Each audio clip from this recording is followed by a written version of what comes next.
Hi friends, இன்னைக்கு நம்ம பன்னீர் butter masala எப்படி செய்யுதுன்னு பார்ப்போம் வாங்க.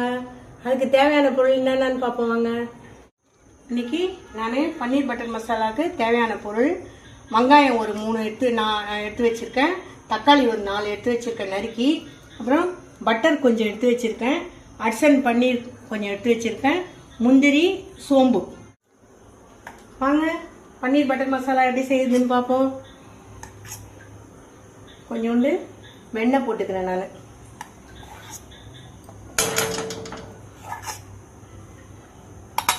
வெண்ணெய் அதுக்கப்புறம் வெண்ணெய் நல்லா இதுவாகி கொஞ்சம் உருகினா விட்டு நான் உருகிட்டு இப்போது சோம்பு கொஞ்சம் போட போகிறேன். அதில்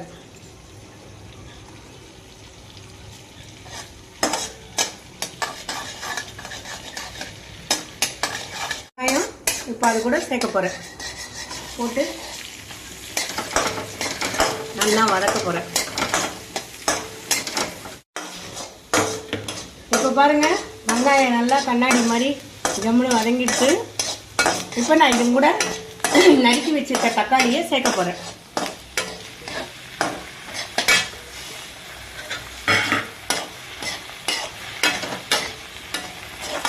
இப்போ நான் கொஞ்சோண்டு நல்லா வதங்கிறதுக்காக நல்லா வெந்துடும், வதங்கும் நல்லா சீக்கிரம் வெங்காயம் தக்காளி ரெண்டு, அதுக்காக கொஞ்சம் உப்பு சேர்த்துருக்கேன்.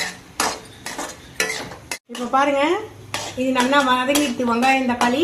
இது கூட 4 முந்திரி எடுத்து வச்சுருக்கேன், இது கூட நான் ஆட் பண்ண போகிறேன். இப்போ பாருங்கள், நல்லா வதங்கிட்டு வெங்காயம் தக்காளி எல்லாம் சேர்ந்து இப்போ நான் கேஸ் ஆஃப் பண்ணிட்டு கொஞ்சம் நேரம் ஆற விட போகிறேன். இப்போ பாருங்கள், பன்னீர் பட்டர் மசாலாவுக்கு எடுத்து ஆற வச்சது எல்லாத்தையும் மிக்சியில் போட்டிருக்கேன். இப்போ அரைக்க போகிறேன் நான். தாளிக்கிறதுக்கு பிரியாணி இலை, 2 சோம்பு. இப்போ இந்த தாளிச்சதோட அரைச்சி வச்சுருக்க பேஸ்ட்டை நான் சேர்க்க போகிறேன். இப்போ பாருங்கள், பன்னீர் நல்லா சின்ன சின்ன துண்டாக கட் பண்ணி வச்சுருக்கேன். இதை 10 நிமிஷம் வெந்நீரில் போட்டு அது சாஃப்ட் ஆகிடும் வெந்நீரில் போட்டால். அதனால் அது போட்டு அதுக்கப்புறம் அதில் போட்டு சேர்க்க போகிறேன். அதனால் சில்லி பவுடர் நான் ஏற்கனவே ஆட் பண்ணிட்டேன். இப்போது கொஞ்சம் பன்னீர் பட்டர் மசாலா அது கூட சேர்த்துக்கிறேன். இப்போ நான் இதுக்கு தேவையான அளவு உப்பு சேர்த்துக்க போகிறேன். இதில் போட்ட பன்னீரை நான் போட்டிருக்கேன், நல்லா சாஃப்ட் ஆகிடுது. அது கூட இந்த கஸ்தூரி மெட்டி கொஞ்சம் சேர்த்துக்கிறேன். லாஸ்ட்டாக ஃப்ரெஷ் க்ரீம் ஆட் பண்ணிக்கங்க. இப்போ பன்னீர் பட்டர் மசாலா ரெடி ஆகிடுது. பன்னீர் பட்டர் மசாலா நல்லா ரெடி ஆகிடுது.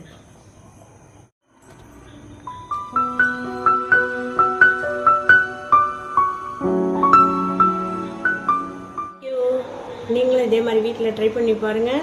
லைக் பண்ணுங்கள், ஷேர் பண்ணுங்கள், சப்ஸ்கிரைப் பண்ணுங்கள்.